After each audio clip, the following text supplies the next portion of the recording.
Donc voilà, Baruch Hashem, Be'ezrat Hashem, on est là pour essayer de passer une soirée, une veillée merveilleuse de Hoshana Rabbah. Il faut tenir le coup.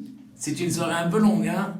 Alors j'ai choisi un petit chiour sympathique, à la fois très profond et en même temps avec beaucoup d'histoire, et il y a de quoi rester réveillé. Be'ezrat Hashem. Alors peut-être c'est un chiour que j'ai déjà eu l'occasion de faire quelques fois. Et peut-être que certains parmi vous l'ont déjà écouté. Mais c'est pas grave parce que moi-même, ce chiour, je me le fais tous les jours et même plusieurs fois par jour. Alors le titre du chiour, c'est Ma'aseh Shalem. Ma'aseh Shalem, un acte entier, un acte complet. Shlemut Ma'aseh. Shlemut Ma'aseh. S'habituer à être complet dans ses actes. Et ça, c'est un des points centraux de la Torah. Vous savez que le Sefer Dvarim, c'est un Sefer passionnant. Et Moshe Rabbeinu, du début jusqu'à la fin du Sefer, retrace en fait toutes les étapes de la construction de l'être humain. C'est fantastique, c'est un Sefer qu'il faut étudier avec profondeur et voir chaque détail. À un moment, dans la parashat Ekev, si vous avez un chumash entre les mains, vous pouvez le vérifier. Dans la parashat Ekev, donc dans le livre de Dvarim, dans le chapitre 8, Moshe Rabbeinu dit, donc je suis en train de vous lire le pasuk, Kol ha-mitzvah, toute la mitzvah, Asher anochi metzavecha hayom, que je t'ordonne aujourd'hui, tishmerun la'asot, vous la garderez pour la faire, les ma'an tihyun, afin que vous viviez, urvitem, ubatem, et vous vous multiplierez, ou baptême, vous viendrez, virishtem et haaretz, et vous hériterez la terre, Asher nishba Adonai lavotechem, que Hachem a juré à vos pères. Donc toute la mitzvah que je vous ai ordonné de faire, gardez-la pour la faire. Et vous verrez, vous aurez toutes les brachot, toutes les bénédictions que j'ai données, et toutes les promesses, vous les aurez. Qu'est-ce que c'est que ce mot kol à mitzvah, toute la mitzvah? Rashi nous dit, le Midrash Haggadah nous explique, imitralta ma mitzvah. Si tu as commencé une mitzvah, gmor ota, termine-la, toute la mitzvah. Habitue-toi à faire toute la mitzvah. Si tu as commencé une mitzvah, termine-la, gmor ota, termine-la. She'ena nikret a mitzvah et la al shem gomra. Et tu dois savoir que la mitzvah n'est appelée qu'au nom de celui qui la termine. C'est-à-dire, si tu ne termines pas la mitzvah, ben, elle ne sera pas appelée cette mitzvah, elle n'aura pas de nom. Et si ce n'est pas toi qui la termine, c'est quelqu'un d'autre qui la terminera à ta place, eh bien la mitzvah sera appelée au nom de l'autre qui l'a terminée. Kol la mitzvah, toute la mitzvah. Chez Neymar, et Rachid nous cite un exemple. Donc effectivement, de là sortent deux proverbes connus qu'on utilise tout le temps, souvent avec les enfants même. On dit Amatril ba mitzvah, omrimlo gmor. Celui qui commence une mitzvah, on lui dit termine. Amatril ba mitzvah, gmor. Tu as commencé la mitzvah, termine, va jusqu'au bout. On dit aussi en la mitzvah krouya et la al shem gomra. La mitzvah n'est appelée qu'au nom de celui qui la termine. Très souvent, à chaque occasion, on réutilise ça. Et cette notion, nous la trouvons en fait dans toute la Torah. Si nous lisons la Torah depuis le début jusqu'à la fin, à chaque fois ça réapparaît. Depuis Briat HaOlam même, à la création du monde, vous savez que donc Hachem a créé le monde en 6 jours, et puis le Shabbat c'était le 7e jour, c'était la fin de la création. Et à chaque fois, c'est marqué, Hachem a vu que c'était bien. Vayar Elokim Kitov. Il y a eu ceci, Vayar Erev, Vayar Boker, Vayar Elokim Kitov. Mais il y a un jour où c'est pas marqué Kitov, le 2e jour. Donc je rappelle que le premier jour, Hachem a créé la lumière. Yehior, Hachem a dit, Yehior, qu'il y ait la lumière. Vayior, et il y a eu la lumière. Vayar Elokim Kitov. Hachem a vu que c'est Tov. Le 2e jour, qu'est-ce qui s'est passé? La Torah nous raconte, vous le savez, que donc, la terre était recouverte d'eau. C'était de l'eau partout. Hachem a décidé de séparer les eaux du haut des eaux du bas.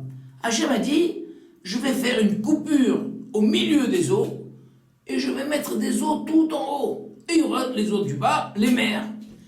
Et qu'est-ce qui a créé cette coupure? C'est le rakia, le ciel. Donc nous, on lève les yeux, on voit le ciel là-haut. Maintenant, qu'est-ce qu'il y a au-dessus du ciel? Je ne sais pas si les fusées sont déjà arrivées là-haut, mais si on arrive très très haut, très très haut, plouf, on tombe dans la mer. Tout en haut, tout en haut, tout en haut, tout en haut, c'est les eaux. C'est entouré d'eau. Entouré d'eau. D'ailleurs, je crois que pour le déluge, une partie de ces eaux sont tombées.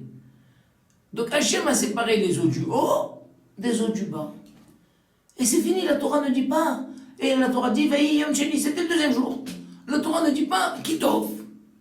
Le lendemain, donc mardi matin, le troisième jour, la journée du mardi est un programme très chargé. Première partie de la journée, Hachem a dit, maintenant les eaux qui recouvrent toute la terre, je vais demander aux eaux de se retirer pour que la terre apparaisse. Et alors, c'est ce qui s'est passé. Les eaux se sont retirées. Et donc, il y a eu les mers, les océans, océan Pacifique, océan Atlantique, et mer Méditerranée, toutes les mers. Et la terre est apparue. À ce moment-là, Vayar Elohim Kitov. Hachem a vu que c'était Tov. Alors Rashi demande, pourquoi est-ce que hier, quand Hachem a séparé les eaux du haut des eaux du bas, Hachem n'a pas dit que c'était Tov? Rashi nous dit une chose extraordinaire. Ben évidemment, on ne pouvait pas dire que c'était Tov, puisque le travail des eaux n'est pas terminé. Le travail des eaux n'est pas terminé. Hachem a commencé le travail lundi, il a séparé les eaux du haut des eaux du bas, et on est parti se coucher. Et le mardi matin, Hachem a repris le travail des eaux et a demandé à ce que les eaux se retirent pour que la terre apparaisse. Et Rachid dit, il faut savoir, une chose qui n'est pas terminée ne peut pas être appelée Tov. Maintenant qu'Hachem a terminé le travail des eaux, Vayar Elohim Kitov. Ça, c'était la matinée du mardi matin. Alors ensuite, une fois que la terre est apparue, Hachem a dit, allez, que toute cette terre se remplisse de verdure. Et toute la terre est devenue verte. La verdure est poussée, de l'herbe a poussé partout, des arbres ont poussé. C'était merveilleux. Et là, Hachem dit, Vayar Elohim Kitov. Hachem a vu que c'était Tov. On ne peut dire Tov que quand une chose est terminée. Quand une chose est Shlema, elle est Tov. En cours, ça ne s'appelle pas Tov. Donc si on veut encourager quelqu'un, tiens, il y a un enfant qui est en train de faire un dessin, il est en train de faire un travail manuel, on veut l'encourager. Si on vient au milieu du dessin et on lui dit, qu'est-ce qu'il est beau ton dessin, Tov Meod, on a cassé. Non, tu peux pas encore dire que c'est Tov, il est en plein milieu du dessin, il est en plein milieu du travail manuel. Mais je veux l'encourager, alors qu'est-ce que je peux faire? Alors je vais dire, waouh, ça promet d'être beau, ça promet d'être Tov. Quand tu l'auras terminé, il sera formidable, il sera Tov Meod. C'est un grand yesod. Tu ne peux pas dire Tov. C'est une grande base. Tu ne peux pas dire Tov si ce n'est pas terminé. Et très souvent, vous verrez, ceux qui ont des jeunes enfants, il arrive parfois qu'on encourage un enfant. Et on lui dit, au milieu d'un devoir même, au milieu d'un devoir, au milieu d'une activité, on lui dit, c'est Tov Meod, c'est très bien. On revient. Il n'a pas avancé. Qu'est-ce qu'il a dit? Bon, non, ça va, j'ai plus envie.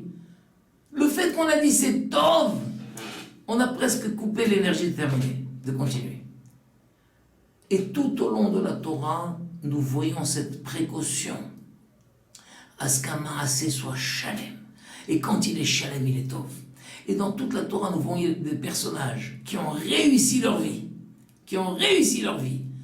parce qu'ils ont fait un maasé shalem, et d'autres qui ont gâché leur vie parce qu'ils ne sont pas allés jusqu'au bout du maasé. Regardez Caïn. C'est fantastique. Caïn, il a eu l'idée d'offrir un korban à Hachem Yitbarach. Personne ne lui a soufflé. À un moment, Caïn s'est dit, mais Hachem, le Créateur, comment lui exprimer ma reconnaissance? Comment lui exprimer mon lien? Je vais offrir un korban à Hachem. C'est fantastique, quelqu'un qui a jamais entendu parler de la notion de korban, de lui-même concevoir, inventer cette notion, c'est extraordinaire. Donc on voit que Caïn, c'était quelqu'un de très grand. Il veut offrir un korban à Hachem. Et Caïn, nous le savons, c'est un cultivateur. Alors Caïn est allé, il est allé dans sa vigne. Ah, la terre entière lui appartenait, toutes les vignes du monde lui appartenaient. Il prend une grappe de raisin en main et dit, ah non, dommage, elle est trop belle cette grappe-là, elle est trop belle, je vais la manger, c'est dommage. Alors une autre grappe, il va à un autre fruit, il va à une grenade, une figue. Est-ce qu'il va manger tout le champ? Il y a comme ça une restriction chez l'être humain. Et il finit Caïn par ramasser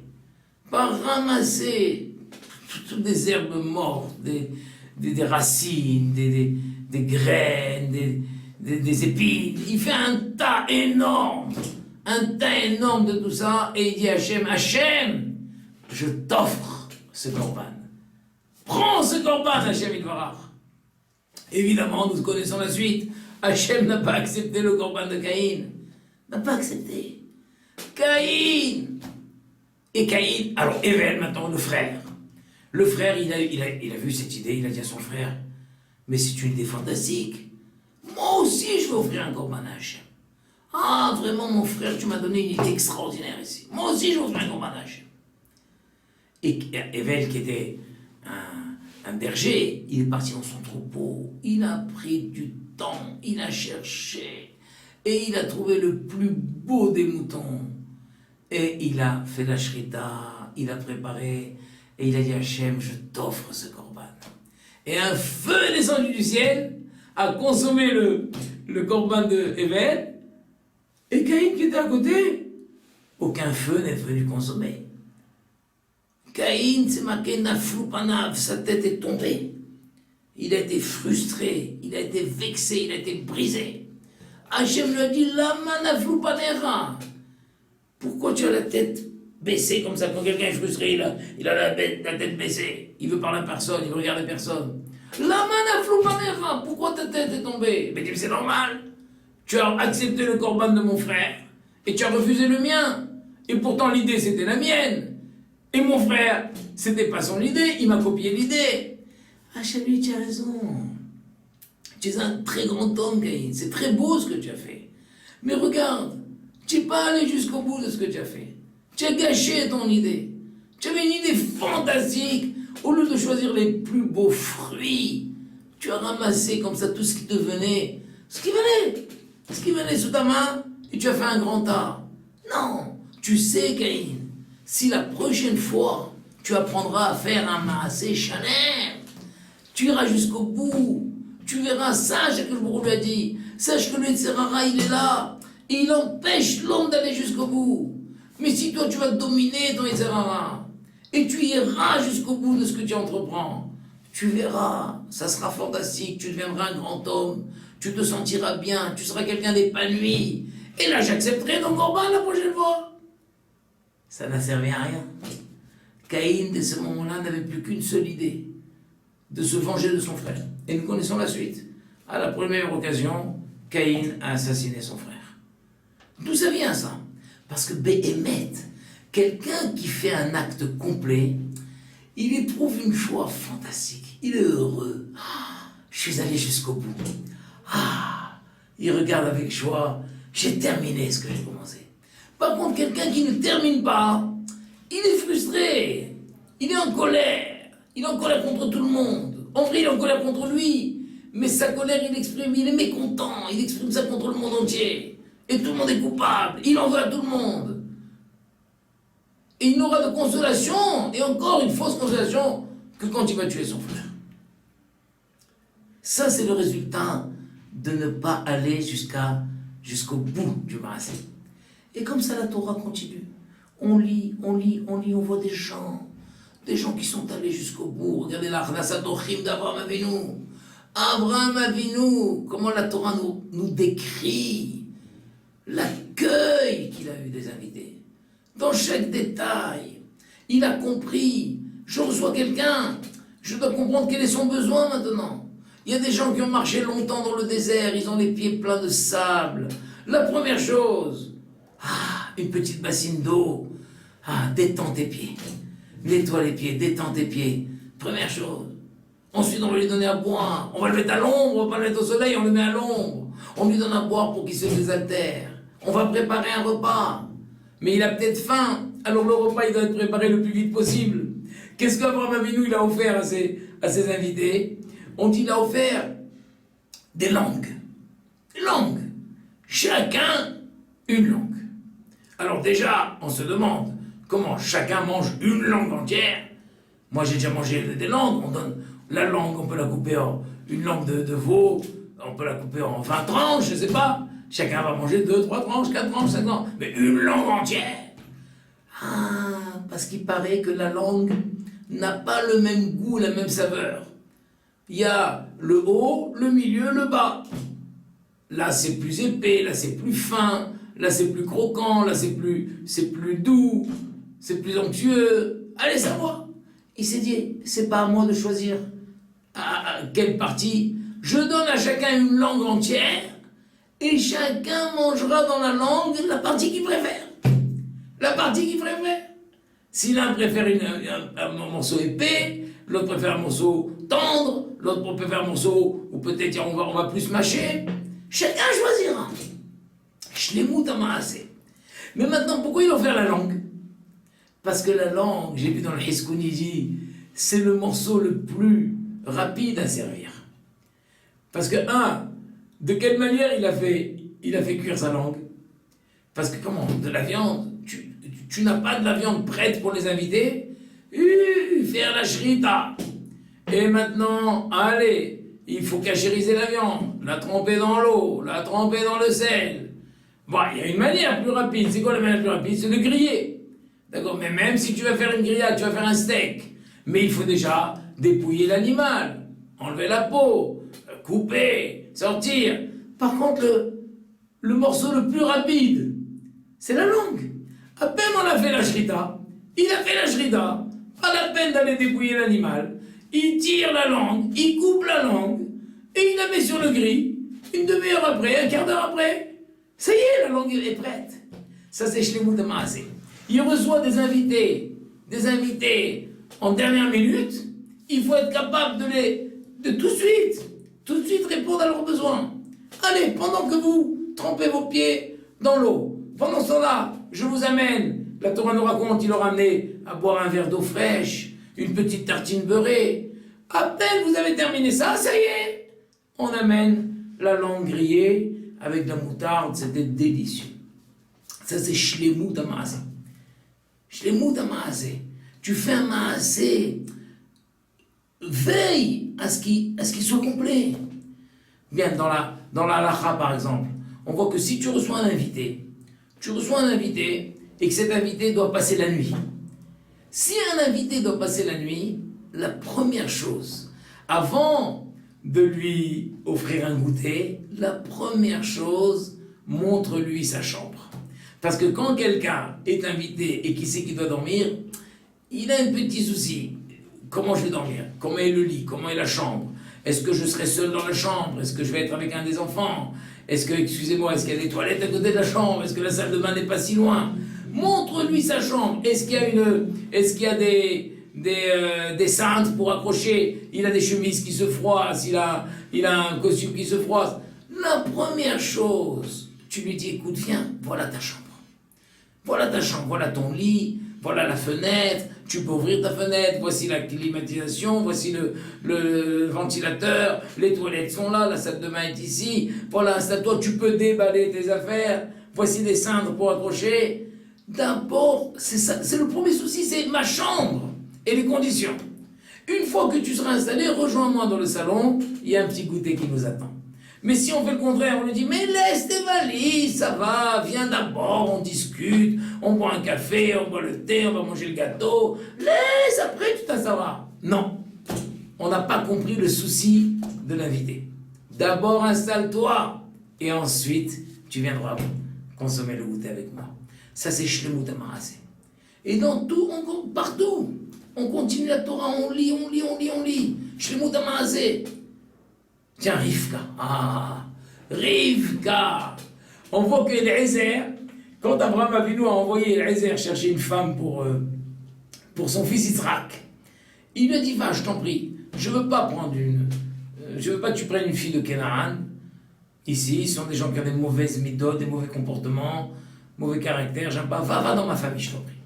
Et voici que Eliezer traverse, monte tout Israël, il arrive en haut à Haran, et il se dit comment je vais trouver. Il prie Hachem, je t'en prie, fasse que je trouve le plus rapidement possible une jeune fille convenable pour mon maître Yitzhak. Alors il s'est mis devant le puits. Et il s'est proposé un test. Voici, la fille à qui je vais demander, je vais voir une fille qui va puiser, je vais m'approcher, et elle a une cruche, disons peut-être 10 litres. La fille à qui je vais demander, puis-je boire de ta cruche? Et qui acceptera, qui me dira oui, mais qui comprendra que moi je ne suis pas seul, j'ai ici des chameaux avec moi, et qui comprendra, une fois que j'ai bu, elle me dira, écoutez, eh ben, je vais verser le reste de la cruche pour que vos chameaux puissent boire aussi. Ah, ça c'est bien. C'est une fille elle a cette notion de shlemut hamaaseh. Je donne à boire au maître, il faut aussi donner à boire aux animaux. Si je vois qu'elle a cette notion de shlemut hamaaseh, alors on peut construire sur elle. On peut construire sur elle. Je verrai qui c'est, j'avancerai avec elle. Effectivement, il voit Rivka arriver. Une fois qu'elle a rempli son premier seau, sa première cruche, il s'approche d'elle et il lui dit, mademoiselle, j'ai soif, puis-je boire de votre cruche? Et alors elle lui dit, mais buvez, je donnerai le reste au chameau. Elle donne le reste au chameau, et là-dessus elle lui dit, mais je vais puiser pour que tous les chameaux aient bu. Combien de chameaux il avait? Qui sait combien de chameaux il avait? C'est marqué dans la Torah, il avait 10 chameaux. 10 chameaux. Et combien boit un chameau? J'ai lu une fois dans une étude, un chameau boit entre 60 et 100 litres. C'est-à-dire qu'elle a puisé entre 600 et 1000 litres. Une petite enfant de 3 ans. Et lui, regardez. Et à aucun moment, elle ne lui a dit, vous pouvez m'aider un petit peu. Non. Elle a décidé de donner à boire aux chameaux, elle puisera jusqu'à ce que tous les chameaux aient bu. Et une fois, et 2 fois, et 3 fois, et 4 fois. Combien de fois elle a dû descendre son seau et le remonter pour arriver à 600, 700, 800, 1000 litres? Et la Torah dit, et l'homme regardait, il était ébahi, époustouflé. Comment? Lui, il a fait un test pour voir si la personne, la jeune fille, elle a cette notion de faire un acte complet. Et il s'est dit, si elle me donne à boire, et qu'elle réalise que j'ai des animaux, et que le reste de l'eau, elle donne aux animaux, tiens, elle a cette notion. Mais à ce point, qu'elle va puiser jusqu'à ce que tous les chameaux aient bu la quantité nécessaire. Il était ébahi, il était époustouflé.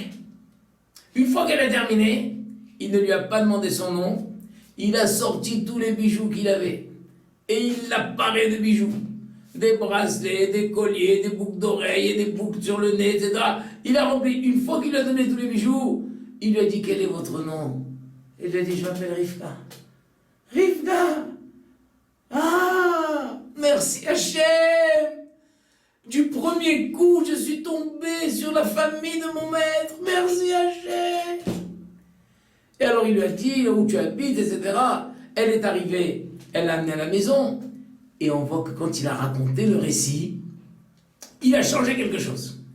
Il leur a dit, et alors, j'ai vu, je lui ai demandé de boire, elle m'a donné à boire, ensuite elle a puisé jusqu'à ce que tous les chameaux aient bu. Je lui ai demandé son nom. Une fois qu'elle m'a dit qu'elle s'appelait Rivka, je lui ai donné tous les bijoux. C'est pas vrai? Il a d'abord donné les bijoux avant de demander son nom. Mais ça, il ne pouvait pas leur raconter.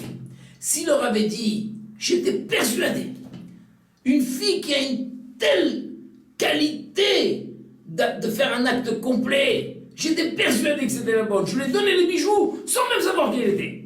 Oh là là, il aurait dit, attends, tu joues avec l'argent de ton maître. C'est quoi ça? Un coup de hasard. Donc ça, il a été prudent, il a dit, je lui ai demandé son nom. Une fois qu'elle m'a donné son nom, je lui ai donné les bijoux. Mais entre nous, ça s'est pas passé comme ça. Dès qu'il a vu qu'elle avait cette notion de Maaseh Shalem. Maaseh Shalem, un acte entier, complet d'aller jusqu'au bout. Il était sûr. Alors moi je vous demande, mais peut-être qu'elle était idolâtre. D'accord, quelqu'un peut faire Maaseh Shalem, mais peut-être qu'il est idolâtre. Oui, j'ai pas dit que celui qui a Maaseh Shalem, il est déjà un grand sadique. Mais il a la base sur laquelle tu peux tout construire. Quelqu'un qui a cette aptitude de faire un acte complet, d'aller jusqu'au bout, c'est forcément quelqu'un qui n'est pas médiocre, quelqu'un qui n'est pas moyen. Même s'il est idolâtre, il s'est trompé, il ne sait pas, on va prendre le temps, on va lui expliquer. On va lui expliquer que l'idolâtrie est un grand mensonge, c'est pas possible. On va lui parler d'Hachem et on le récupérera facilement. Il savait, elle a la base. Voilà, s'il y a parmi vous des jeunes filles qui cherchent un chidour, alors faites un petit test au garçon, et voyez, si vous voyez que le garçon, il a cette... et pareil pour le garçon, pour la fille, si vous voyez que celui d'en face, il a cette capacité de faire un Maaseh Shalem. Maaseh Shalem, Shlomo Maaseh. On peut miser sur lui. On peut miser sur lui, quel qu'il soit, on peut miser, on peut construire. C'est quelqu'un qui va se construire. D'un autre côté, on voit des gens qui étaient grands, même s'il faut. Et pourtant, regardez Esav. Esav, on nous dit que c'était le spécialiste de Kibbout Avaim. Esav. Yaakov Avinu, il avait peur de Esav parce qu'il dit Esav a fait un Kibbout Avaim extraordinaire. J'ai peur que ce mérite efface tous mes autres mérites. Et pourtant, lisons ce que la Torah nous dit. On voit que Yitzhak, il a appelé Esav, il lui a dit Esav, mon fils, tu sais, je ne connais pas la date de ma mort. Va, je t'en prie, me chasser un bon gibier, et tu le prépares comme j'aime, et je vais le manger, et je te bénirai. Mais je t'en prie, mon fils, vraiment, je te fais confiance. Ne va pas voler un animal dans un troupeau qui n'est pas à nous. Va dans la forêt, va chasser du gibier qui n'appartient à personne. Qui est frère? Oui, papa, oui, papa, oui, papa. La Torah nous dit que Vayetse Esav, la Tzut Saïd, Léavi. Esav est sorti pour chasser un gibier, Léavi, pour amener à son père. Ben évidemment. Pourquoi la Torah précise Léavi pour amener à son père? Ben s'il est parti chercher un gibier, on a compris bien que c'est pour l'amener à son père. Rashi nous dit là-bas une chose incroyable. Léavi pour amener. Esav s'est dit, bon, je vais chasser. Mais si aujourd'hui je ne trouve pas de gibier, Léavi, j'amènerai même quelque chose de volé. J'irai dans un troupeau, je volerai un animal et je l'amènerai à mon père. Léavi, j'amènerai. Comment? Esav! Esav! Toi qui te glorifies par le kavod que tu fais à tes parents. Yaakov Avinu avait peur de cette mitzvah. Ton père te demande, je t'en prie, ne va pas me voler un animal. Prends un animal qui est vraiment efker, qui n'appartient à personne, dans la forêt. Tu dis oui papa, mais tu te dis oh là là, je ne vais pas me casser la tête. Je ne vais pas me casser la tête, je lui amènerai n'importe quoi. Et effectivement, ce jour-là, il ratait tous ses tirs. Il a fini par trouver, qu'est-ce que le Midrash nous raconte? Il a fini par trouver un chien mort sur le chemin. Il a pris un chien mort, il a fait cuire, il a mis plein d'épices pour enlever les odeurs du chien mort, et c'est ça qu'il a amené à son père. Esav a amené à son père la carcasse d'un chien mort qu'il avait cuisiné. Ça, c'est Kibbout Avaim. Ça, c'est Maaseh Shalem. Et alors, je vous demande, et Yitzhak Avinu, il a mangé du chien? Hazé Shalom? Bien sûr que non, puisque Yaakov Avinu avait d'abord amené le repas, le chevreau que sa mère lui avait préparé. Et donc il a déjà mangé, il est déjà rassasié, il a déjà béni Yaakov. Et à ce moment-là, quand tout est fini, Esav arrive avec son plateau, avec son bon chien mort, et il dit « Allez papa, mange !» mange. Comment? Mais comment? Qu'est-ce que c'est? J'ai déjà mangé. Et heureusement, Yitzhak Avinu n'a jamais mangé de ce chien noir. Mais voici un Esav. Toi, tu étais Kibboud Avaim. Et ton père te demande de lui préparer quelque chose. Et tu lui amènes n'importe quoi. N'importe quoi. D'ailleurs, on voit bien la suite de ça. Et Esav n'avait plus qu'une seule idée. Il s'est dit, eh ben, j'attends que mon père meure. Et quand mon père mourra, je tuerai Yaakov. Comment? Tu attends la mort de ton père? Tu évoques la mort de ton père? Comme celui qui pense à l'héritage qu'il aura quand ses parents mourront? C'est ça? C'est ça tout ton Kibboud Avaim? Donc de là on voit que tout le Kibboud Avaim, Yaakov de Esav, c'était artificiel. Il n'y avait aucune profondeur. Il n'y avait aucune shlemut. Rien de complet. Et comme ça, tout au long de la Torah, nous voyons les tzadikim qui ont fait Maaseh Shalem et les Rechaim qui ont fait un demi-Maaseh, un tiers de Maaseh, un quart de Maaseh. La Torah, dans Mishpatim, nous raconte comment ça se passe quand on a l'occasion de prêter de l'argent. La Torah dit Im kesef talve et ami et ani imach. Si de l'argent, si d'ailleurs le si Rachidi là-bas c'est pas si, c'est quand. Quand tu prêteras de l'argent à mon peuple, aux pauvres, avec toi. Oh là là, il y a beaucoup de mots ici. Quand tu prêteras de l'argent à mon peuple, aux pauvres, avec toi. Rachid dit là-bas, de chaque mot tu apprends un comportement. Quand un juif vient te demander de l'argent, et toi tu as de l'argent de côté dans un tiroir, tu as de l'argent de côté, que tu n'utilises pas maintenant. Quand tu prêteras, tu dois lui prêter. Il y a une obligation, tu dois lui prêter cet argent. Et attention, n'oublie pas que c'est mon peuple. N'oublie pas que c'est un juif. Prête-lui avec respect. Si tu dois compter l'argent, par exemple, ne le laisse pas debout pendant que toi tu es assis en train de compter l'argent. Offre-lui une chaise et asseyez-vous. Asseyez-vous le temps que je compte l'argent, le temps que je mette de l'ordre. Parle-lui avec respect, avec kavod. Ce pauvre, il est mon peuple. Attention, ne te dis pas de toute façon c'est un pauvre, c'est un schlock, etc. Non, ami, n'oublie pas qu'il est mon peuple. C'est un juif. Imar, la Torah dit, Imar, avec toi, ça veut dire quoi avec toi? Mets-toi à sa place. Et dis-toi, et si ça avait été le contraire? Si c'était le contraire, si c'était moi qui avais besoin d'argent et qui suis maintenant en train de venir chez lui pour lui emprunter de l'argent, combien j'aurais attendu du respect? Il veut me raconter un peu son histoire.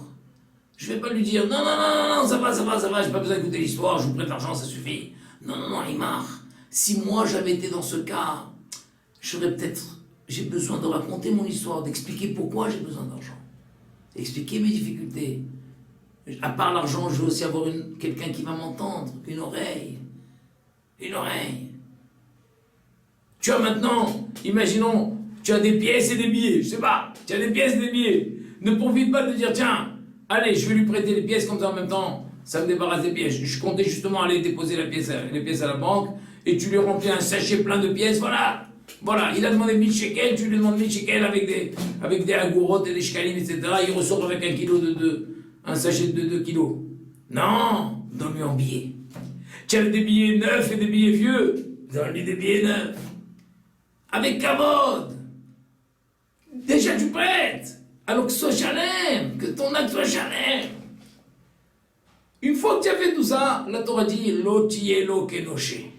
Ne sois pas un poursuivant. Une fois que la date de remboursement est arrivée, Rachidi, et tu sais qu'il n'a pas, c'est pas quelqu'un de malhonnête, il t'a promis qu'il te rembourserait dans un mois, et tu sais qu'il n'a pas. Tu sais qu'il n'a pas. Tu passes devant lui, ne sois pas un poursuivant, Rachidi. Fais semblant que tu lui as jamais prêté d'argent. Tu dis bonjour, comment ça va, comment vont les enfants? Il fait beau aujourd'hui. Ah, Quelle belle veillée d'Oshana Rabbah, c'était magnifique, on a eu des shiurim extraordinaires et tout. Et ça va, tu étais content cette année de ta fête de Sukkot, etc. Ne mentionne pas un mot de la dette. Fais comme si tu lui as jamais prêté. Vous vous rendez compte? Et maintenant, surtout, la Torah dit, et surtout, tu lui avais prêté avec kavod, tu as pris toutes les précautions, tu fais semblant d'oublier la dette. Ne lui demande pas des intérêts, ne va pas lui dire, écoute, il faudrait peut-être que tu penses à me donner 2% ou 4%, parce que moi cet argent, je comptais le placer, j'aurais eu de l'argent, j'aurais passé, Non, l'autre dit, le Tassim à la cher. Ne gâche pas. Tu as fait un acte complet. Ne va pas le gâcher en demandant des intérêts maintenant. D'accord? Donc l'interdiction, c'est celui qui demande des intérêts avant le prêt. Mais même si après tu arrives, tu vas demander des intérêts. Tu as déjà fait un acte si beau. Tu gâches tout. Tu veux déjà être payé sur ton acte. Tu veux déjà recevoir. On voit d'ailleurs, c'est marrant parce que celui qui prête avec ripit, ça fait partie, ripit ça fait intérêt, prêter avec intérêt à un juif, ça fait partie des interdictions sur lesquelles on perd le Olam Haba, c'est shalom. Pourquoi perdre le Olam Haba? C'est tellement grave. Je sais pas, je pense maintenant grâce à vous, l'idée me vient. Bah oui, parce que le Olam Haba, c'est la récompense qui vient après. Mais si toi, tu as demandé ta récompense sur place, tu dis non, moi je t'ai prêté, tu as à 2%, 3%, 4%.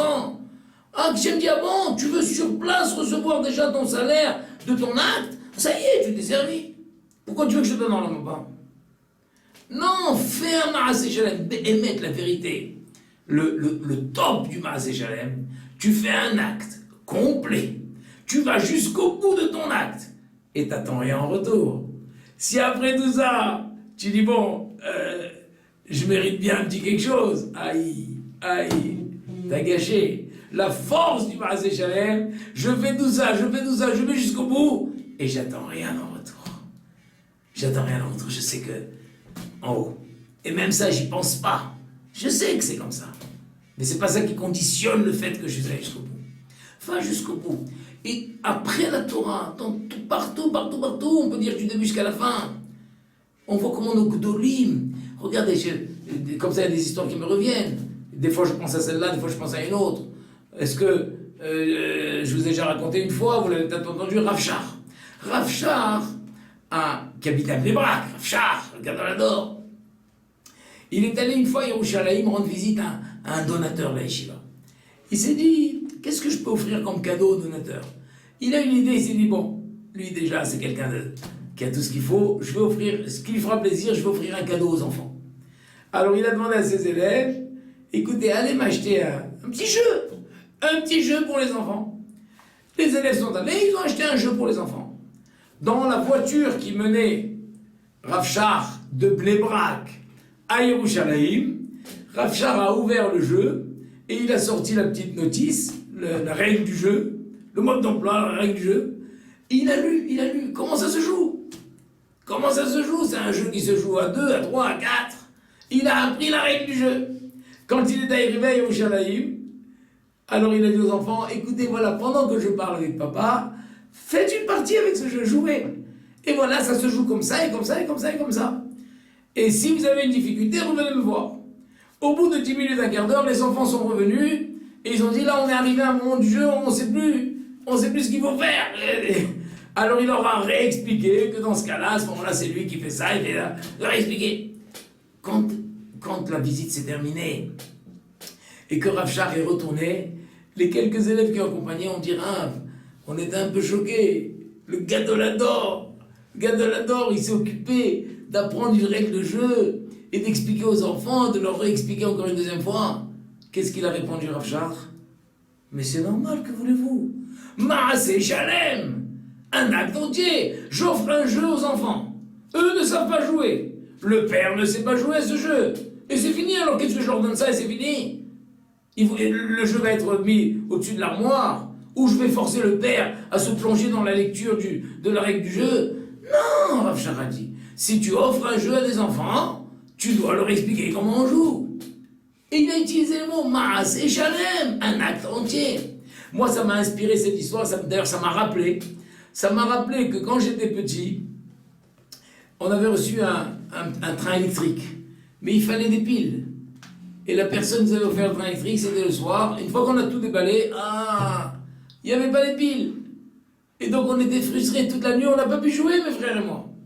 Il a fallu attendre le lendemain, ou peut-être même 1 ou 2 jours, jusqu'à ce que ma mère, allait à Shalom, est allée acheter les piles.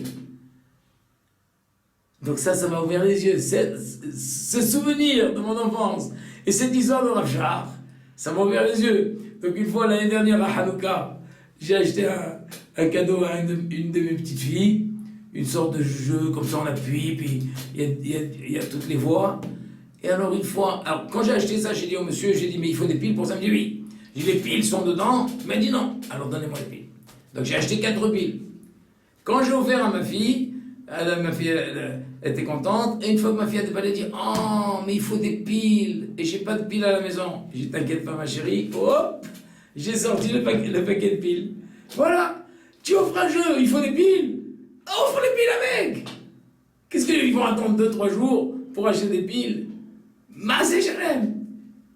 Ça me rappelle quand on a fait notre alia, alors on s'est installé dans la maison, on s'est installé, je crois que c'était un jeudi ou un vendredi qu'on est rentré dans la maison. Et donc vendredi après-midi, on reçoit un appel, et puis il y a quelqu'un, c'est un fleuriste, il dit bon je suis en bas où vous êtes, je vous amène des fleurs. Oh j'ai dit à ma femme, c'était pas le jour de recevoir un bouquet de fleurs. Où tu veux qu'on le mette ce bouquet de fleurs? On n'a ni vase, ni rien du tout, j'ai même pas une bouteille. Alors je reçois le bouquet de fleurs et je vois un petit mot, c'était ma fille. Ma fille qui a offert le bouquet de fleurs, voilà pour souhaiter bienvenue, Shabbat Shalom. Et puis elle dit, et nous supposons que vous n'avez pas de vase, voici le vase avec.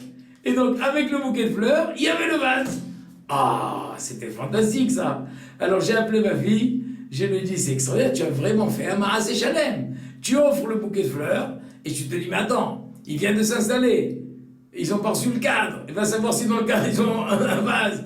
D'ailleurs, nous on avait laissé tous les vases à Paris. Je dis à quoi ça sert d'amener les vases, ils vont se casser dans le cadre. Donc on n'avait pas de vase. Et elle a offert le vase. J'ai dit, c'est vraiment ça, Maaseh Shalem. Alors il m'a dit la vérité, papa, l'idée n'est pas de moi, elle est de mon mari. Parce que mon mari, j'ai un chant de David Haram justement. Il lui a dit, tu offres des fleurs à tes parents, mais tu crois qu'ils ont un vase? Ils n'ont pas de vase. Tu veux offrir des fleurs à tes parents, offre le vase avec. Et donc ça c'est l'idée, ça c'est un David Haram. Il a la notion de Maaseh Shalem. Et donc on a reçu le bouquet de fleurs avec les vases. Voilà, quand une fois ça arrive, des fois, on va offrir à Hatan Kala, le premier Shabbat ou le deuxième Shabbat, on va leur offrir un bouquet de fleurs. Mais Hatan Kala, même s'ils ont reçu un vase dans leur cadeau, ils n'ont pas eu le temps de déballer les cadeaux encore. Donc tous les cadeaux sont là-bas, il y a le bouquet de fleurs. Combien de fois ça arrive, Hatan Kala pose le bouquet de fleurs sur la table et c'est fini. Ni arrosé, ni rien du tout. Et il va flétrir. Donc vous voulez offrir un bouquet de fleurs à Hatan Kala qui vient de se marier, offrez le vase avec. Ça c'est Maaseh Shalem. Et dans toute la Torah, nous voyons comment nos Gdolim avaient cette notion de Maaseh Shalem. Vous connaissez l'histoire du Chavetz Chaim. Le Chavetz Chaim, quelqu'un lui avait offert une belle paire de gants en fourrure. Bon, il ne voulait pas accepter parce que ça coûtait très cher. Il ne voulait pas accepter. Bon, mais la personne qui voulait lui offrir a tellement insisté. Bon, il a fini par accepter. Alors une fois, le Chavetz Chaim a voyagé dans le train.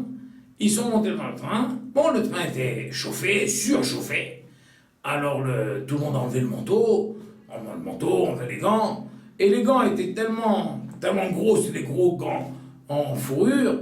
Alors ils rentraient à peine dans la poche. À peine. Bon, le Chavetz Chaim a accroché le manteau. Lui ou un élève qui était avec lui a accroché le manteau au petit crochet qui était dans le train.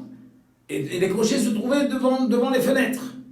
Et puis bon, le train était surchauffé, semble-t-il, comme je vous ai dit. À un moment, quelqu'un a ouvert la fenêtre. À l'époque, maintenant il n'y a plus de fenêtres dans les trains, mais à l'époque il y avait des fenêtres. J'ai encore connu ça quand j'étais petit. Alors il a ouvert la fenêtre, et puis il y a eu un coup de vent, peut-être qu'il y a eu un autre train qui est passé à ce moment-là. Et un des gants a sauté par la fenêtre, est tombé par la fenêtre. Ah, le Rebbe Israël, il a bondi tout de suite. Qu'est-ce qu'il a fait? Il a pris l'autre gant, hop, il a jeté. Il a jeté le deuxième gant. Alors ils ont dit, Rabbi, qu'est-ce qui vous arrive? Qu'est-ce qu'il a dit, Rebbe Israël? Il a dit, ben, au moins, celui qui va trouver le premier gant, qu'il ait une chance de trouver la paire. Et ça, il a fallu le faire instantanément, parce que s'il avait attendu quelques secondes ou quelques minutes, le train aurait déjà fait quelques centaines de mètres, quelques kilomètres, c'est fini. Ça, il fallait vraiment que celui qui va trouver le premier gant, il cherche un petit peu, et 20 mètres plus loin, il trouve le deuxième gant. D'où ça vient? D'où ça vient? N'importe qui, il voit un gant de fourrure d'une grande valeur, qui saute, qu'est-ce qu'il fait? Ou il sauve l'autre gant, ou vite il ferme la fenêtre. Non, ni il sauve l'autre gant, ni il ferme la fenêtre, il se jette sur le gant, et il jette le deuxième gant en direction du premier gant. Pour que celui qui trouve le premier gant trouve la paire. Ça, c'est quelqu'un qui a intégré en lui complètement la notion de shlemut amazé. Un acte entier, que ce soit shalem. Que ce soit shalem, il peut instantanément avoir le réflexe. Moi, chez moi, quand on a fait la Haya, on était en train de voir tout ce qu'il y avait à la maison, on a trouvé une paire un carton de chaussures comme ça, avec plusieurs gants, chacun, un enfant, moi, ma femme, chaque fois qu'on avait perdu un gant, le deuxième gant était stocké là-bas. D'accord? On a tout jeté à la poubelle. D'accord? Quel sens ça a de garder un gant? De garder un gant. Et je me dis, mince, si j'avais su, chaque fois que je perds un gant, je jette le deuxième. Celui qui trouve le premier, qui trouve le deuxième. D'accord? Ça, c'est shlemut amazé.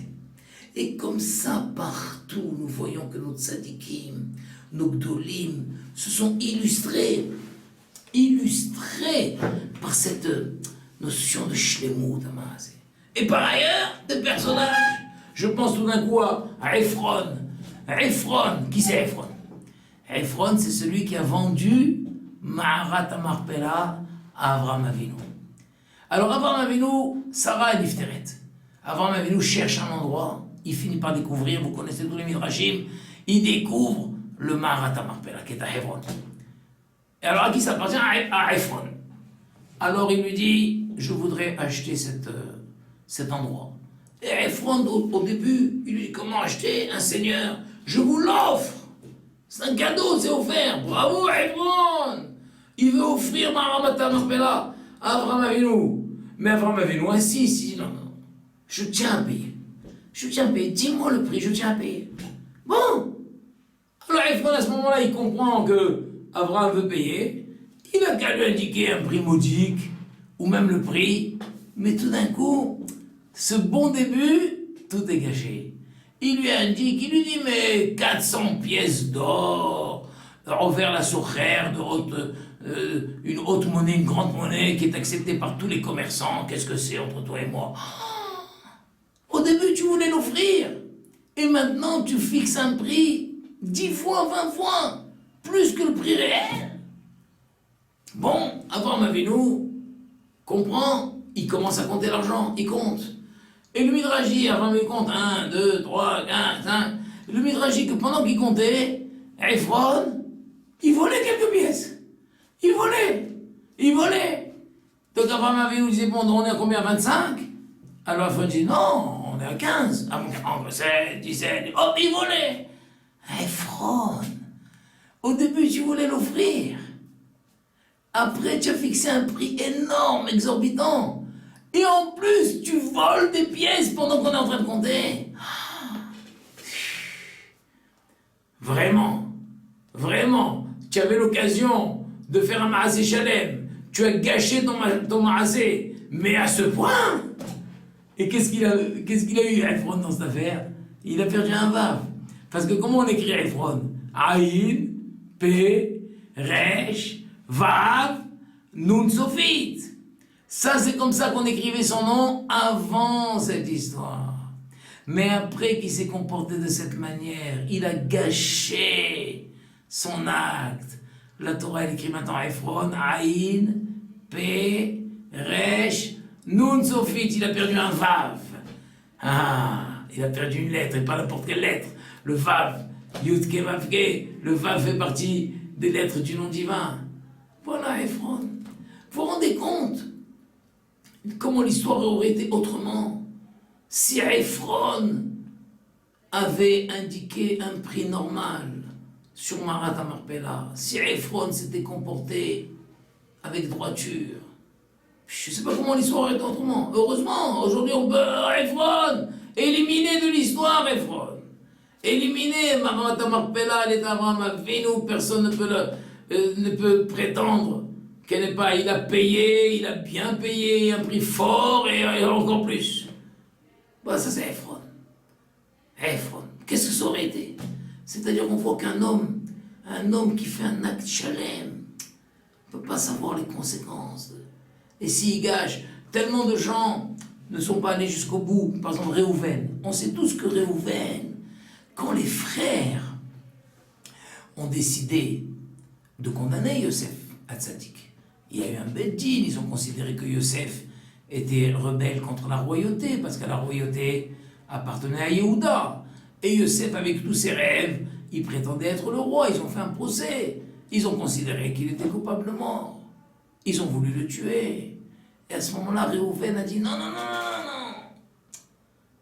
On ne va pas le tuer comme ça, c'est notre frère. Jetons-le dans ce puits qui est ici et laissons-le mourir, qu'il meure de lui-même dans le puits. Qu'il meure de lui-même. Mais l'intention de Réhouven était qu'une fois que ses frères allaient s'écarter, il aurait tiré Yosef du puits pour le ramener chez son père. Mais en attendant, le scénario a changé. Il y a eu une caravane de commerçants qui est passée. Et là, c'est Yehuda qui a pris la parole. Et Yehuda a dit, qu'est-ce que nous allons gagner de laisser notre frère mourir? Nous, ce qu'on veut, c'est l'éliminer de l'histoire, qu'il ne gêne pas le cours de l'histoire. Alors, allez, on va le vendre à ces commerçants, qu'ils l'emmènent en Égypte, et là-bas, de lui-même, il deviendra un vagabond, et c'est fini. Et donc, ils ont sorti Yosef du puits, et ils l'ont vendu. Quand Réhouven est revenu plus tard, il s'approche du puits, mais où est Yosef? Où est Yosef? Il s'est lamenté, où est Yosef? Le Midrash dit, si Réhouven avait su que la Torah allait raconter toute cette histoire, depuis le début, quand ses frères ont voulu vendre Yosef, ont voulu tuer Yosef, depuis le début, il n'aurait pas dit, laissons-le mourir dans le puits. Depuis le début, il aurait pris Yosef, il aurait mis sur ses épaules, il aurait couru pour ramener Yosef à son père. Il serait allé jusqu'au bout. Déjà, tu veux le sauver, alors sauve-le jusqu'au bout. Mais ça veut dire quoi, s'il avait su que la Torah raconterait cette histoire? Quoi, il a besoin de publicité, Réhouven? Non, c'est qu'un homme, justement, pourquoi on ne va pas jusqu'au bout? Parce que souvent, on ne donne pas la valeur nécessaire aux actes qu'on fait. Oh, on croit que c'est quelque chose de petit, c'est pas si important. Si j'avais su que ce que je suis en train de faire est si important, mais je serais allé jusqu'au bout. Tu interroges, dis pourquoi t'es pas allé jusqu'au bout? Oh, ça va, c'est pas si important. Comment? Mais c'est très important. Ah bon? Si j'avais su que c'était si important, je serais allé jusqu'au bout. Et qu'est-ce qui me prouve que c'est important? La Torah elle-même le raconte. La Torah raconte ça. Si j'avais su que la Torah raconterait cet incident, j'avais su, donc ça prouve que si la Torah raconte, c'est que c'est très important. Mais si j'avais su que c'était si important, je serais allé jusqu'au bout. Mais j'ai pas su que c'était si important. Et comme ça, le Midrash cite beaucoup de personnages qui ne sont pas allés jusqu'au bout parce qu'ils n'ont pas cru que c'était important ce qu'ils faisaient. C'est pas important. Bon, j'arrête au milieu, je fais le minimum et c'est tout. On voit Boaz, le matin, ou Ruth, bon je ne vais pas vous raconter toute l'histoire de Ruth et de Boaz, ça sera pour la veillée de Shavuot, à la veillée de Shavuot, bon mais ça c'est Yom Tov, Shavuot, on peut pas écouter des shiurim comme ça, bon il faudra trouver une solution, Bezat Hashem. En tout cas, à Shavuot, on lit la Megillat Ruth, là-bas on raconte l'histoire de Boaz et de Ruth, elle a passé la nuit, et puis au petit matin, il l'a renvoyé discrètement, et là-bas, c'est marqué qu'il lui a donné quelques grains d'orge pour que ce soit le petit déjeuner pour sa belle-mère. Ah, ça, si Boaz avait su, que la Torah va raconter, la Megillat Ruth va raconter qu'il a donné quelques grains d'orge, mais il lui aurait donné des kilos d'orge. Encore une fois, ça veut dire quoi s'il avait su? Il n'a pas cru que c'était si important. Il a donné quelques grains d'orge pour le petit déjeuner de la belle-mère. Mais maintenant que la Torah, la Megillah le raconte, ça prouve que c'est un acte important. Ah, si j'avais su que l'acte important, j'aurais réfléchi. Quoi, 6 grains d'orge, ça suffit pour un petit déjeuner? Mais j'aurais donné des kilos d'orge. 1 kilo, je sais pas combien, pour qu'il y ait un bon petit déjeuner. Je n'ai pas su. Et ça, c'est le fond de notre problème à tous. On fait tout un tas d'actions merveilleuses, mais on ne mesure pas l'importance de l'action. Et on ne va pas jusqu'au bout. Qui c'est qui mesure l'importance d'un sourire que tu vas faire au pauvre? Un pauvre qui est là, tu ne peux pas lui donner de l'argent, fais-lui un sourire. Le Passouk dit, ne vole pas le pauvre parce qu'il est pauvre, c'est quoi? Le pauvre, tu ne peux pas lui donner de l'argent, ne lui vole pas le sourire. Fais-lui un sourire, fais-lui une parole encourageante. Tu peux lui sauver la vie. Je ne savais pas, si j'avais su. Combien d'histoires on entend, des histoires de gens qui ont failli même se suicider des fois, et puis au dernier moment, ils ont rencontré quelqu'un qui les a salués.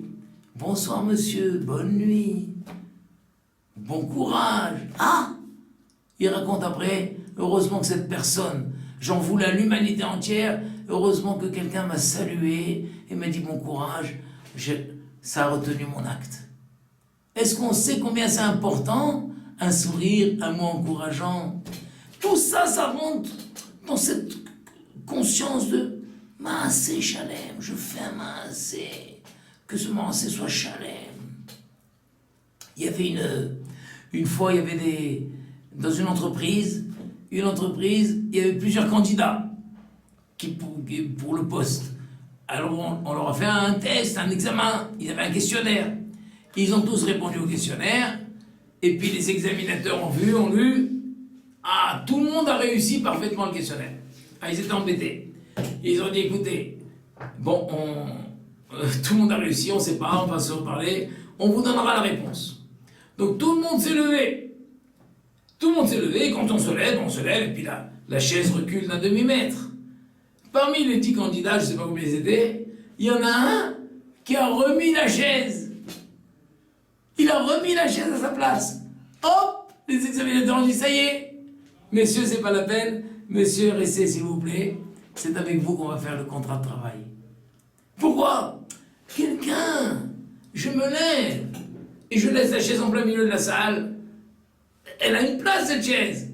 Si quelqu'un a cette conscience de Shlemut HaMaaseh, je me lève, je remets la chaise à sa place. C'est Shlemut HaMaaseh. Le Rav Rothenberg à l'époque, à la Yeshiva, tous ceux qui ont connu la Yeshiva de la rue Pavée, qui ont connu le Rav Rothenberg Zatzal à Paris, combien il était furieux quand un élève prenait un café et laissait le verre comme ça sans le nettoyer. Plusieurs fois, il a interrompu l'étude en plein Beth Midrash en disant, quand on boit un café, bon aujourd'hui ça n'existe plus parce que c'est des verres en plastique qu'on jette, mais à l'époque il y avait encore, c'est de la vaisselle, des verres en verre. Quand on boit un café, on nettoie son verre et on le remet sur l'égouttoir. C'est ça, Maaseh Shalem. Ça me rappelle maintenant l'histoire, quand j'étais une fois après Simchat Torah, j'ai donné un shiur en terminale, chez des filles de terminale, donc des grandes filles, de 16 ans. Et puis j'étais à Faune,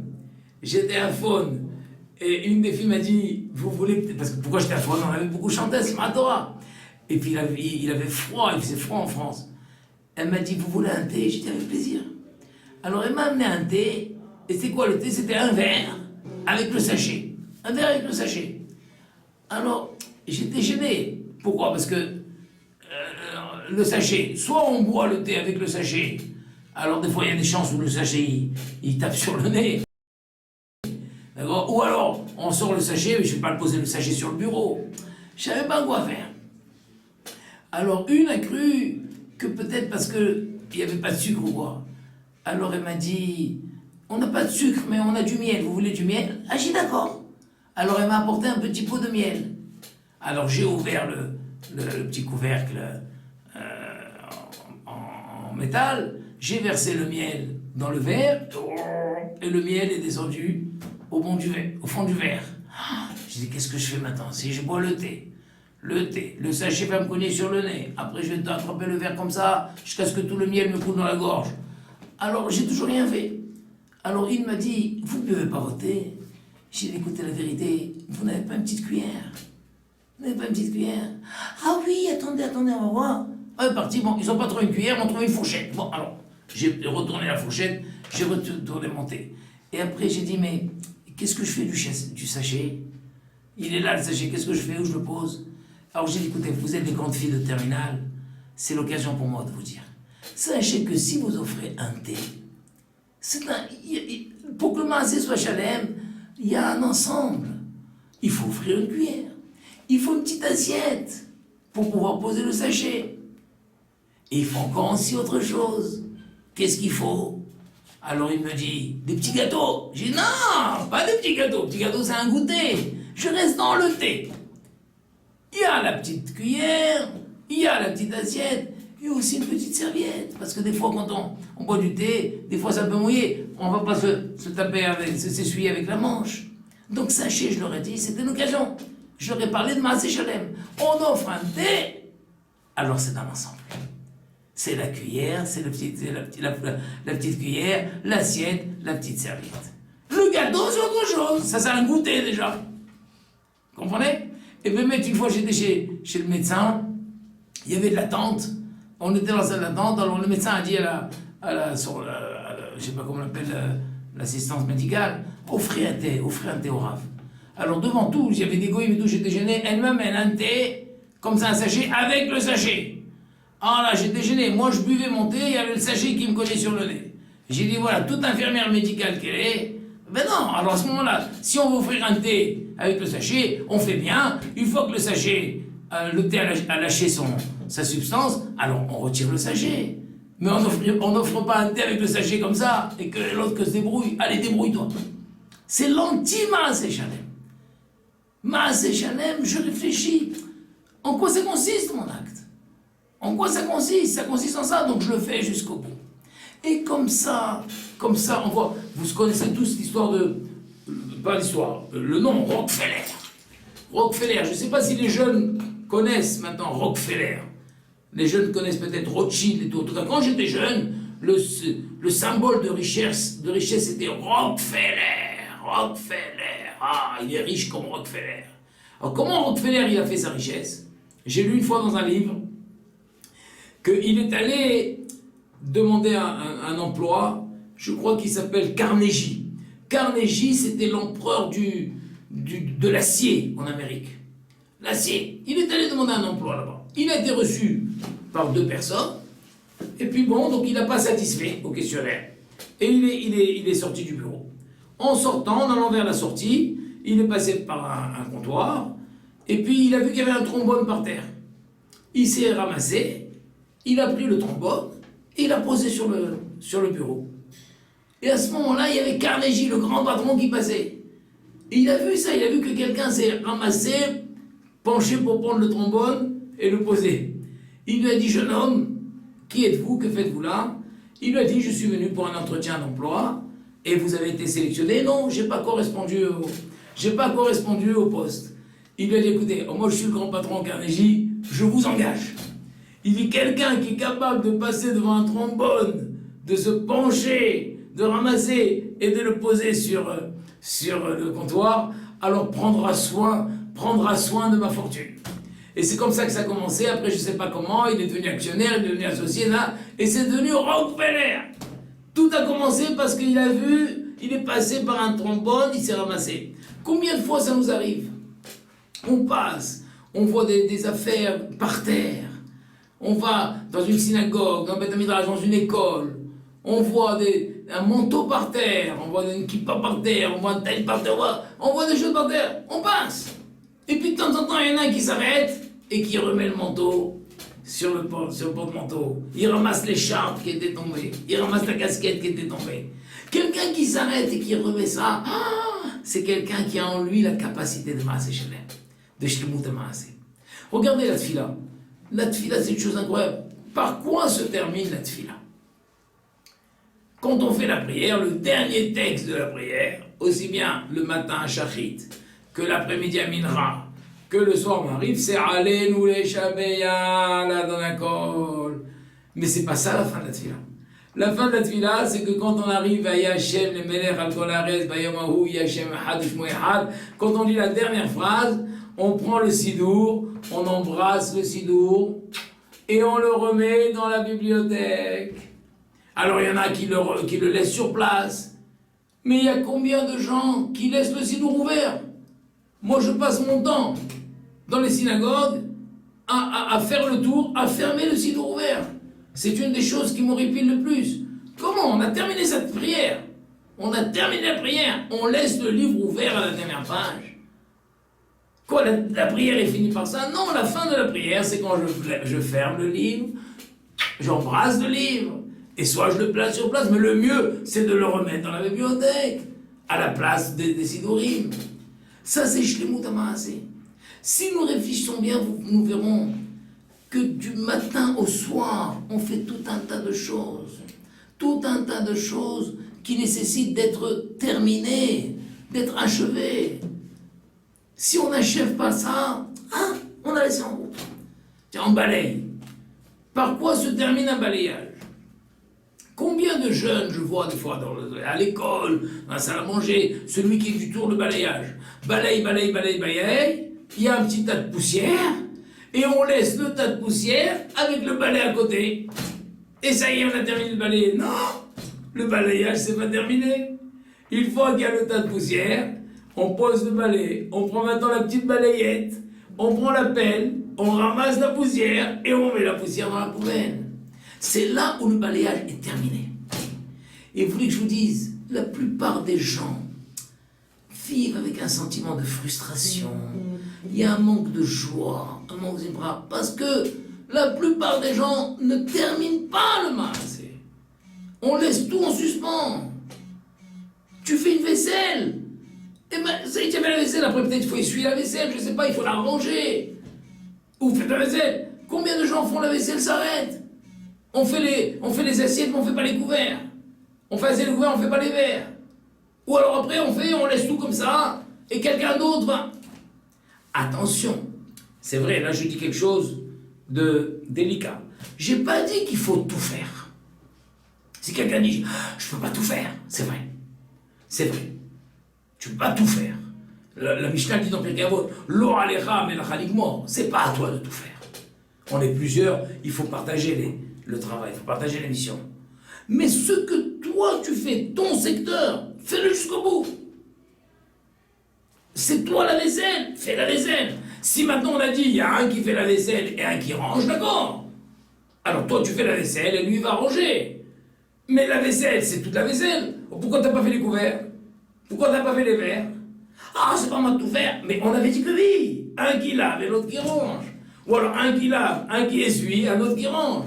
J'ai pas dit que chacun doit tout faire, mais ce que tu dois faire. Tu t'es engagé à balayer. Eh bien, le balayage ne se termine pas par le balai et le tas de poussière. Le balayage se termine par le fait de mettre la poussière dans la poubelle. Ça, c'est Maaseh Shalem. Et on éprouve une joie extraordinaire. Quelqu'un qui est allé jusqu'au bout, d'ailleurs, vous verrez, c'est extraordinaire. Souvent, on est fatigué. On est fatigué. Mais quand on va jusqu'au bout, la joie d'être allé jusqu'au bout, ça redonne des forces. On regarde, imaginons, j'ai balayé toute ma salle, tout. J'ai tout terminé, je suis tellement content, j'ai rangé les chaises, c'est moi qui ai empilé les chaises, j'ai rangé les tables. Je regarde ce que j'ai fait, je suis tellement content. La fatigue s'est évaporée, je suis plus fatigué. Je suis plus fatigué. Par contre, si j'ai arrêté au milieu, j'arrête et je suis fatigué, je suis frustré, je suis pas content, et j'ai l'impression qu'il n'y a que moi qui travaille dans cette maison, et dans cette société, etc. Les autres ne font rien. Ah, là, là. La shlemut hama'aseh, pourquoi? Parce que Be'emet, un homme, il se construit. Tout au long de sa vie, un homme, il se construit. Il y a 3 domaines par lesquels un homme, il se construit. Un domaine, c'est par les paroles. Les paroles, la manière dont il parle. La parole est constructive ou destructive, d'accord? Un homme doit, tout au long de sa vie, affiner ses paroles. Ne pas parler de paroles interdites, pas parler de la chanara, pas parler de grossièreté, pas parler de mensonges. Un homme, par le travail qu'il fait sur sa parole, tout au long de sa vie, il se construit. Il y a les pensées aussi. Un homme doit apprendre à contrôler ses pensées, élever ses pensées. Si un homme, toute la journée, pense à des pensées sales, des pensées de jalousie, de cruauté, de choses... un homme, il doit affiner, élever la qualité de ses pensées. Et le 3e domaine, évidemment, c'est les actes. Un homme, il se construit par les actes qu'il fait. Donc, un acte ne construit l'homme. Ça veut dire quoi construire? Ça veut dire l'acte qui rentre à l'intérieur. Il rentre à l'intérieur de moi et il m'aide à ma construction que si cet acte, il est chalem. Si l'acte n'est pas chalem, ça reste un acte extérieur, superficiel. Il ne m'aide pas à ma construction.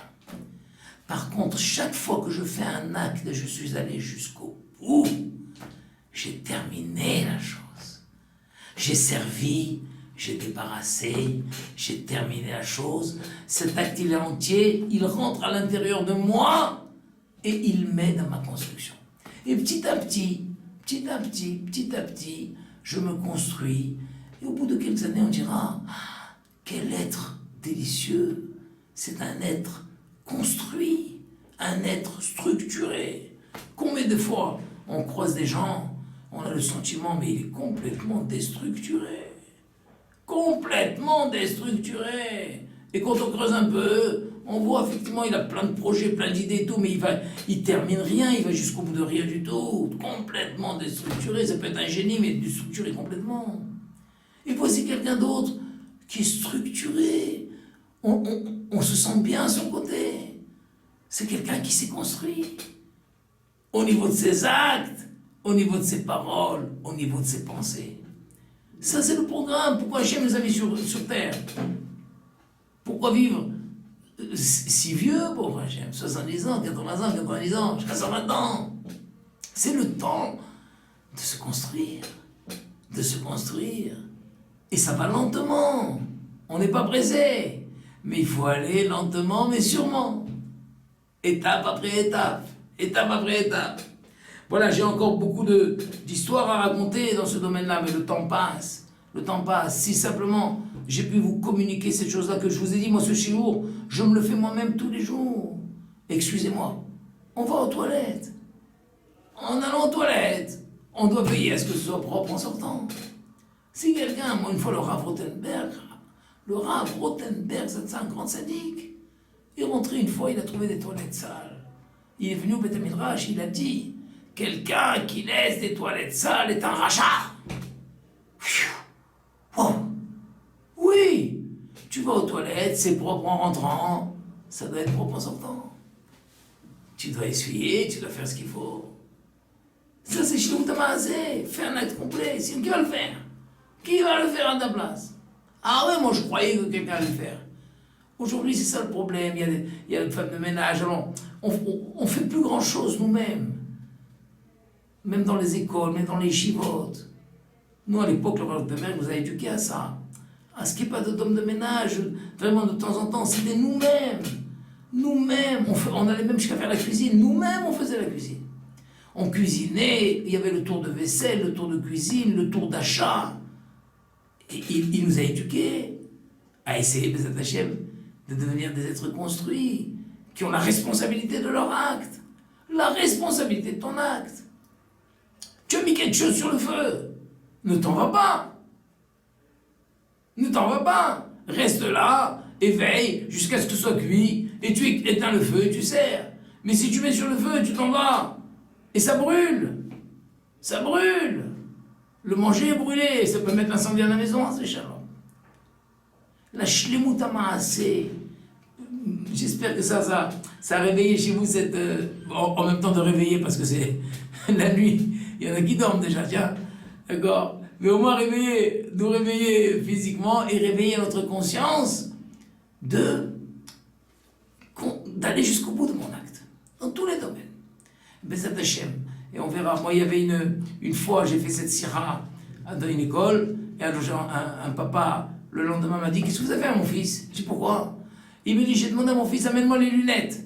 Mon fils, qu'est-ce qu'il a fait? Il a les lunettes, mais d'abord il les a essuyées. Il a dit: papa, Maaseh Shalem. Voilà, des lunettes propres. C'est magnifique. Un papa qui demande à son fils: amène-moi les lunettes, et l'enfant, il a compris Maaseh Shalem, il essuie les lunettes de son papa.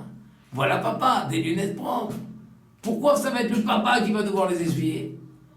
Et vous verrez que 10 fois, 20 fois, 100 fois par jour, on est confronté à aller sur la shlemout de notre maaseh. Une bracha, par exemple. Vous savez qu'une bracha ne se termine pas la bracha. La bracha, c'est la bracha. Baruch ata Hashem Elokeinu melech haolam shehakol nהיה bidbaro. Et amen. Beaucoup de tzadikim ne font jamais une bracha s'il n'y a pas quelqu'un qui va répondre amen. Et on dit, on est à côté, on dit: tiens, tu veux répondre amen à ma bracha? Il fait la bracha, Baruch ata Hashem Elokeinu melech haolam shehakol nהיה bidbaro. L'autre répond amen. Répond amen. Il y avait toute une histoire, bon, il est tard là, toute une histoire avec l'histoire du Ger Shalem. Je vous l'ai dit Bekitsour. Il y a à l'époque du Gaon de Vilna, il y avait un converti, l'héritier de la couronne de Pologne, qui s'est converti. On l'appelait Abraham. Bon, en fin de compte, il a été dénoncé et l'église l'a retrouvé. Ils l'ont condamné à mourir, à brûler. Et le jour où il devait être brûlé, il y avait un grand sadique, le Baal Yesod Veshoresh Avoda. Il s'est camouflé, il s'est déguisé, comme si, pour pas qu'on voit que c'est un juif. Il a traversé la foule et il a dit: il faut que j'y aille, il faut que j'y aille. Il faut que le maaseh soit shalem, le maaseh soit shalem. Il disait tout le temps: maaseh shalem, maaseh shalem, maaseh shalem. On ne comprenait pas qu'est-ce qu'il veut dire. Quoi, maaseh shalem, maaseh shalem, maaseh shalem. Il est arrivé jusqu'en bas du bûcher. Et là-bas, le Ger Tzedek, il a parlé, il a fait son discours, il a fait Shema Israël. Ils ont allumé le feu déjà. Une fois qu'ils ont mis le feu, alors lui, il a fait la bracha de Kiddush Hashem. Baruch ata Hashem Elokeinu melech haolam amekadesh et shimcha berabim. Toi, Hashem l'Éternel, etc., Dieu du monde, roi du monde, amekadesh et shimcha berabim, qui sanctifie ton nom, berabim, en communauté. Et lui, il a répondu Amen. Une fois qu'il a répondu Amen, les goïms l'ont vu, ils ont voulu l'attraper, il a couru. Il s'est sauvé, miraculeusement, il s'est sauvé. Et il disait: c'est ça que j'ai voulu dire, Maaseh Shalem. Je savais qu'il y a un juif qui va être brûlé par les goïms. Il va faire la bracha. Et personne ne va répondre amen à sa bracha. Il fallait qu'il y ait un juif qui réponde amen à sa bracha.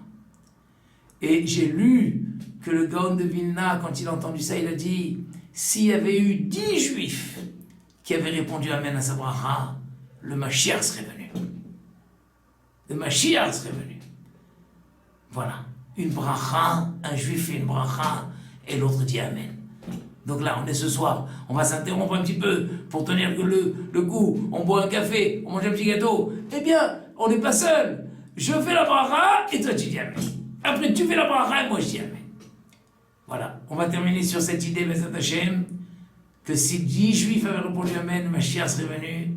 Bezat Hashem, que le Mashiach vienne. Cette année même, déjà, Bezat Hashem nous délivre, et qu'on soit tous fiers de l'accueillir, et avec nos actes de Shlemut HaMaaseh, qu'on soit à la tête du cortège, Be'ezrat Hashem. Voilà, Chag Sameach, et que le djinn d'Hoshana Rabbah soit clément pour tout le clan d'Israël, Be'ezrat Hashem, et qu'on soit tous écrits et signés dans le livre de la vie, de la Panasa, de la Refoua Shelema, de la Géoula, Be'ezrat Hashem. Amen, Ken Yeratzon, Kol Tov.